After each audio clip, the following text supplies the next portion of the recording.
Hi guys, Dean here from Inferno Fit, and thank you for joining me for my webinar, The Diet Trap, Why Diets and Exercise Doesn't Work. So I just wanted to explain in this webinar some of the reasons why you're not achieving the results you want, and give you some strategies and some take-homes that you can go away and put into practice and hopefully achieve results. So let me explain what I mean by the diet trap. So diets are any period of time where you're restricting calories. And 95% of people who diet end up without any significant weight loss in a year's time. So only 1 in 20 people will actually be successful on this plan. The rest of them, any weight that they have lost, they'll put it all back on in a year. Of those, 66% of people who diet end up actually putting on more weight and more fat than when they started. So they go on a diet to lose weight, and in a year's time they're going to be bigger and fatter and probably more depressed than when they actually started the diet. And one of the reasons for this is the fitness industry for years have given out the wrong information. So we're told, or we tell you, that the only way to lose weight is to eat less and exercise more, and that simply isn't true. You can see that from the research. You can see that from the health of the weight of the country. I think 28% of all adults are obese, and if you followed this plan, you probably have experienced this yourself. So why does it happen? Well, you can't simply just reduce calories. Your body isn't like a calculator. So let's talk about a typical scenario. You go on a diet and you restrict calories. You stop eating like you normally would. Normally that means you restrict all your treats. You might skip breakfast. Your portion size, you're going down to like a salad and a little bit of maybe chicken with it. So you're literally eating next to nothing. But on that approach, you'll lose weight, and you'll lose weight quickly. The problem is, a lot of that weight that you lose, some of it will be fat, and a lot of it will be muscle. And it's the muscle that burns calories. So as you burn more and more muscle and lose more weight, the amount of calories that you burn per day will decrease. And eventually it will decrease so much that it will then either drop to the calorie intake that you're eating or below. And if it drops below, you start to put on weight again, which isn't ideal. It's called metabolic compensation. So what happens next is you have to eat even less. So you might skip a second meal. You might only be eating once a day now. And you train more. You're going to the gym and you're running on the treadmill, or you're on the cross trainer for 6 times, a couple of hours at a time, and you're sweating your bum off, and you start to get results again because you've dropped off your food. But now you're hungry and you're craving food, and your willpower's being sapped, and eventually you'll crash off the diet, you'll stop training, you'll go back to eating loads, but now because of the lower metabolic rate, you're going to put on loads and loads of weight. And that explains why 66% of people on this approach, as soon as they stop doing it, will just balloon back up and actually weigh more or have more body fat than when they started. So there's 2 approaches that you can do that actually do work. And I've called it the dog or cat approaches, and I'll call them some different things as you go through. But the dog approach, dogs go out, need to be walked a couple of times a day, they're very active, they run around all the time. I liken them to athletes. Now there's probably an athlete or athletic body that you're aspiring to train for and be like. And athletes train a lot. They train 6-7 times a week, maybe sometimes twice a day. So they definitely have the train more approach, but what they do differently, and the reason why they get success in low body fat and toned muscles, is they eat more. They eat 4 or 5 times a day, or they eat 3 meals a day with decent sized portions. So their eat more and train more approach, they mirror between the 2. The other approach is the cat approach, which I've likened to our neighbours across the water, the French and the Italians. This is my cat Fergie. She sleeps for about 16 to 20 hours a day sometimes. She doesn't eat a lot, thank God. She's not as expensive as a dog. But if you have a look at the French lifestyle, they don't exercise a lot. They don't have lots and lots of gyms. They don't train 6-7 times a week. They might do the odd 1 or 2 bits of training a week, but very relaxed lifestyles. They follow an eat less, almost diet-like approach. But what they also do is they train less. They don't exercise to the extreme. And annoyingly, the French and the Italians, they can eat their croissants, their pizza and pasta, all those things that we have to cut out, drink their wine. and their obesity rate is only 9%. So 1 in 10 of those are obese, whereas it's closer to 1 in 3, 1 in 4 in the UK. So they're obviously doing something right, the athletes are doing something right, but for some reason we've decided that the eat less and train more approach is the best way to do it, where we need to get these two matching and marrying to achieve success. So I'm going to give you a little bit more detail about both of these approaches now, starting with the eat less, train less plan. The magic numbers for this are 3, 2, 1. So in terms of eating, you follow 3 meals a day. 2 of them are protein based and or vegetables. So typically you might go for a protein shake for breakfast, potentially a protein shake again for lunch, depends on how busy you are. But you could have an omelette for breakfast with some salad. You could have chicken and veg for lunch, or salmon and salad. So anything like that. But what you need to try and avoid and limit during this plan is your carbohydrates, and you limit them to 1 meal per day. The evening meal for most people would then consist of 3 parts vegetables, 2 parts protein, and then 1 part would be your starchy carbs. Now starchy carbs are things like rice, pasta, quinoa, potatoes, butternut squash, anything like that that has carbohydrate but also a lot of starch and so a lot of fibre in as well. That's the eating plan on the 3, 2, 1. In terms of training, you need to start to lift weights. We said if you limit the amount of food that you eat, your body will start to turn to muscle as a fuel. And you don't want to lose muscle because that's what burns our fat and keeps our calorie burning high. So you need to start to lift some form of resistance to maintain your muscle mass. So that could be going to the gym and lifting weights on the machines, the chest press and lat pull down machines. You could get some dumbbells and follow a little training program that you can do in your front room. But there are heaps of other ways that you can lift weights. There's other things like kettlebells and Bulgarian bags. It doesn't just have to be the dumbbells and barbells if you don't want to lift them. The massive thing with this plan though is the relaxation activities. So I've said 2, but you could easily switch these 3 into around, do 3 relaxation and 2 resistance if that fits better in your plan. In fact, you get really good results with that. But relaxation activities are anything that you find relaxing. So that could be a hot bath, could be reading, time with friends, watching a comedy film, sex with a loved one, someone else's loved one. Anything like that that causes you to relax will be a great thing to do on the times that you normally go to the gym. And also you want to be active for the rest of the day. It's not just about going to the gym and training, it's about daily activity. So we recommend on this plan about an hour of walking per day, a cumulative hour. So it doesn't all have to be done at once, but nice leisure walking, not power walking, nothing that stresses you out. Just have a wander around and use that time to walk. That equates to about 5 to 10,000 steps a day. So you would follow 3, 2, 1 for eating and 3, 2, 1 for training as well. The Eat More, Train More plan, you'll be looking at a 4, 2, 2 approach. So quite similar in terms of eating, but now you've got 4 meals a day.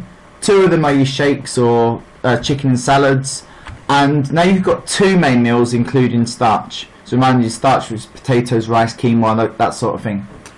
This is a typical plate for 422. You can see I've got half the plate, so 4 of the veg, 2 quarter of the plate for I've got mashed potato here, and 2 I've got a hash steak, so beef hash steak.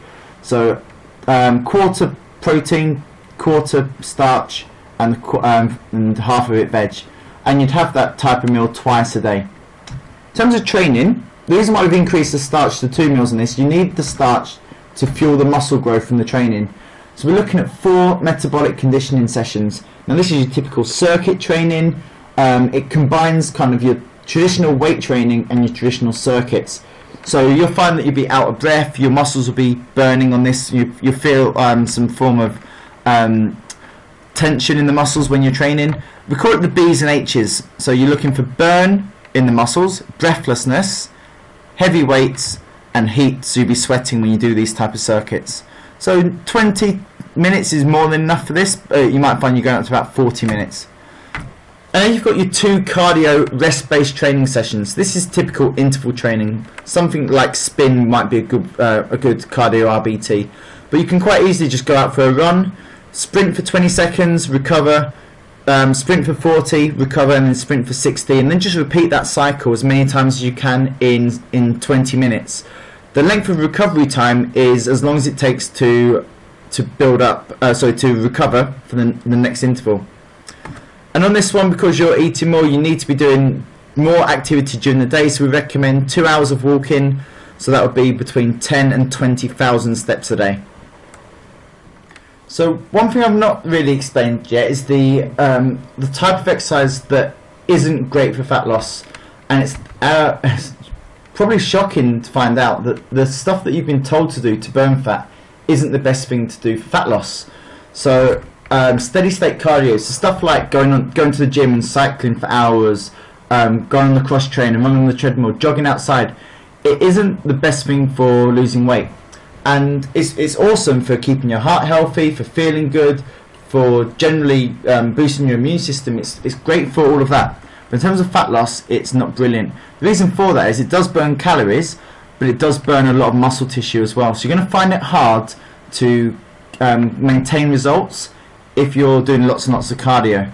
So the better alternatives are what we spoke about before: your circuits, your intervals, lifting some weights, that sort of thing would definitely be the best thing for fat loss. To know that it's all working, to make sure that you're on track and you're on a sustainable approach, is we use the acronym HEC, and the saying is your HEC in check. Now the H of HEC stands for hunger, and I'm sure you've all been on diets where you've been left hungry, and those kind of growling, painful kind of sensations you get from your stomach telling you that you're not eating enough. There's only so long that you can fight them before willpower kicks in, and you just end up grabbing whatever you can because you're hungry, and generally the choices that we have to get hold of quickly aren't necessarily the best things to help us lose weight. And then the E stands for energy. So again, diets are notorious for fluctuating energy levels. So whether you're tired in the morning, you're tired in the afternoon, you're tired at night, anytime your energy is too low, you're not likely going to go to the gym, and the chances of you cooking something decent for food for your meals is quite low as well. So your plan needs to make sure that you're not hungry and your energy levels are sustained. And also the C, the final part, is cravings. And you will get cravings on most diets for sweet things, for salty things, cravings for alcohol, cravings for takeaway. And again, it's much like hunger really. If you're craving lots and lots of food that will store fat and has all the calories in, only so long will your willpower hold out, and you can't live your life hungry and craving with low energy forever. Eventually you're going to stop, you're going to crash, and that's the main reason is on the exercise less and train more approach that your HEC goes out of check. Only when all three of these are in balance can you keep sustained fat loss. The great thing is that the eat less and train less approach and the eat more train more approach balances HEC. And it's one of the best things that you can do to monitor your how effective your strategy is on these three components. I wouldn't worry about if on day one if you're hungry, and after about 7 days monitor what you're doing in terms of diet, and if you're still hungry, low energy or fluctuating energy levels and having cravings after 7 days, you need to change your approach. There's something not quite right. So in terms of how I can help you guys, so I send out daily emails with some kind of little stories and also some freebies from time to time.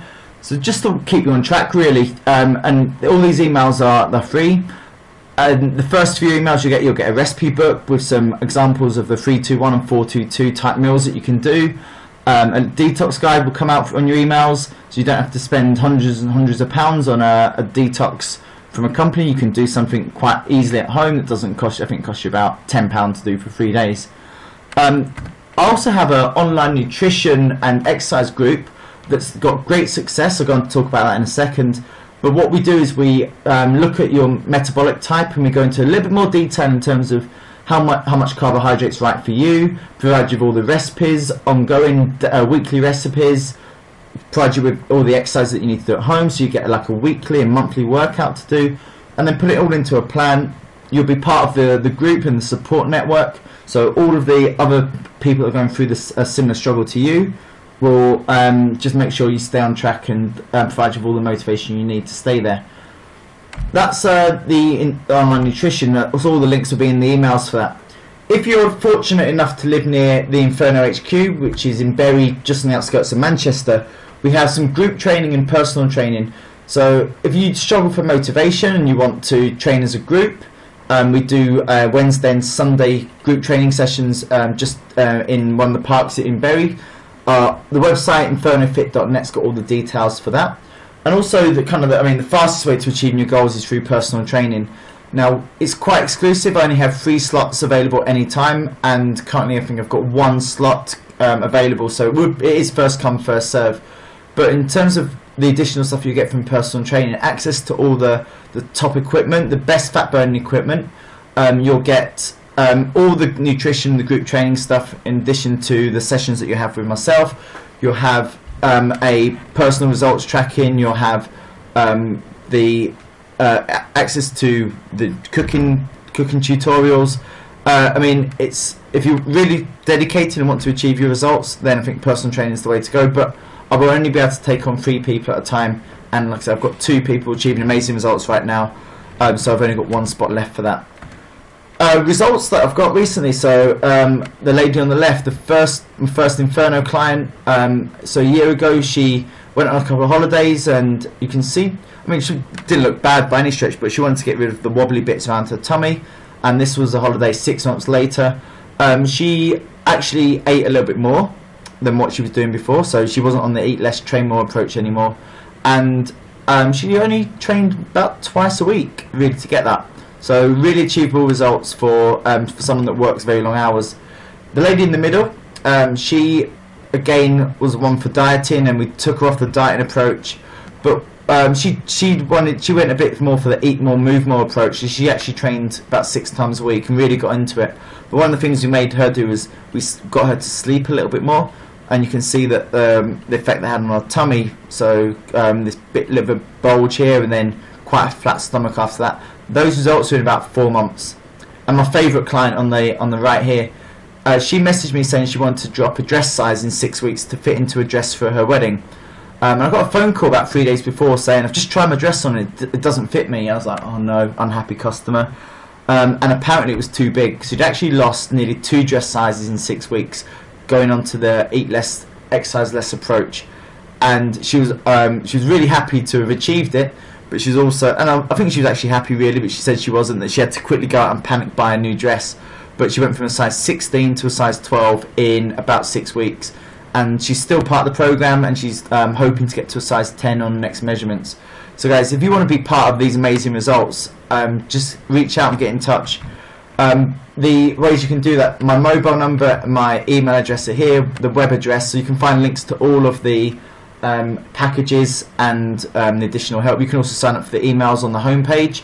But I just want to thank you all for listening. I wish you all the best of luck. I hope what we spoke about today helps, and be happy to help you more in future. Thank you guys for listening. Speak soon. Bye.